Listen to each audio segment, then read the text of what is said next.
నా స్టైల్లో పాలక్ పన్నీర్ ఎలా చేస్తానో చూసేయండి. ఫస్ట్ పాలకూరని నీట్గా వాటర్లో ఒక 2-3 టైమ్స్ క్లీన్ చేసుకొని వాటర్ అన్నీ డ్రైన్ అవుట్ చేసేయండి. దెన్ కొంచెం వాటర్ యాడ్ చేసుకొని ఒక గిన్నెలో పాలకూరని ఉడికించుకోండి. Here comes our vegetables. Tomatoes, onions and చిల్లీస్ని పెద్ద సైజెస్లో కట్ చేసుకొని స్టవ్ ఆన్ చేసుకొని ప్యాన్లో కొంచెం గీ పెట్టుకోండి. గీ హీట్ అయిన తర్వాత వెజిటేబుల్స్ని వేసేయండి.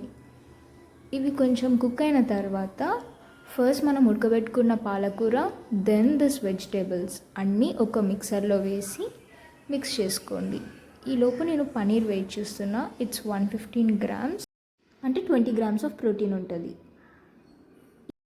ఇంకా వెజిటేబుల్స్ అండ్ పాలక్ చల్లగైన తర్వాత వాటిని మిక్సీలో వేసి పేస్ట్ పట్టి వాటిని ఒక ప్యాన్లో కొంచెం గీ వేసుకొని ఆనియన్స్ ఫ్రై చేసుకున్న తర్వాత ఇది వేసుకొని ఉప్పు, కారం, పసుపు వేసుకొని ఒకసారి మిక్స్ చేసుకొని ఉడకనిచ్చా.